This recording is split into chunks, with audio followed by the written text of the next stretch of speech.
RZAG11, Fiagro da Risa. E aí, investidor, como vai essa vida de renda variável? Hoje vamos falar um pouco do RZAG11, o Fiagro de papel da gestora Risa. O RZAG, como vamos chamá-lo, iniciou suas atividades em outubro de 2021 e pagou seu primeiro dividendo em janeiro de 2022. A taxa de administração é de 1,15% e a taxa de performance é de 10% do que exceder o CDI, e o fundo já passou por 2 emissões. O fundo tem 58 mil cotistas, ou 18% do total dos investidores em fiagros no Brasil. O RZAG é um fundo cota 10, e tem a data como último dia do mês e o pagamento no 10º dia útil do mês seguinte. Gosto de fundo cota 10, é mais fácil dar uma bicadinha quando você quer. Ele pagou R$ 1,50 nos últimos 12 meses, entre 11 e 14 centavos mensal, que variam também com o número de dias úteis de cada mês. Na cotação atual isso representa uma remuneração de 15,82% ao ano. O valor patrimonial da cota está em R$ 9,50 e ele tem sido negociado próximo desse valor. A liquidez diária supera R$ 2 milhões. O patrimônio líquido do fundo atinge R$ 646 milhões, portanto temos aqui um fundo de tamanho expressivo. 97,68% do patrimônio líquido do fundo está alocado em CRAs, que somam 29 contratos, 100% dos quais estão indexados ao CDI, que é o índice mais comum de encontrarmos nos fiagros. Há uma taxa média de CDI mais 5,25%. O site da Risa nos informa de que o retorno-alvo está em CDI mais 4 a 5% ao ano líquidos ao cotista, livre das taxas de administração e performance.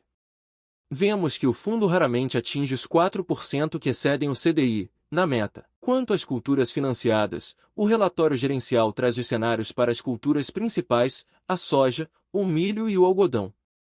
Note que apesar das grandes colheitas esperadas para essa temporada, o preço dos produtos está sofrendo uma queda considerável, o que nos leva a observar um problema sério no agro brasileiro, que é o déficit de armazenagem, que daria mais fôlego aos produtores para venderem suas colheitas quando os preços estivessem mais favoráveis, mantendo a qualidade dos produtos. Veja aqui um vídeo sobre a maior empresa produtora de silos de armazenagem no Brasil, que também pode ser uma ótima oportunidade. Voltando ao RZAG, o relatório gerencial apresenta resumidamente as receitas e despesas, e o percentual distribuído aos cotistas. Seria interessante se ele discriminasse os valores recebidos referentes ao CDI e aos juros, e talvez também o que há de valores em aberto, não recebidos, pois se a taxa média dos contratos está em CDI mais 5,25%, parece que temos um déficit de receita até chegar neste valor, que o próprio fundo indica. O que se deve a... O RZAG informa resumidamente que os contratos têm por garantia alienações fiduciárias de terras mais aval, ou alienação fiduciárias de grãos mais aval.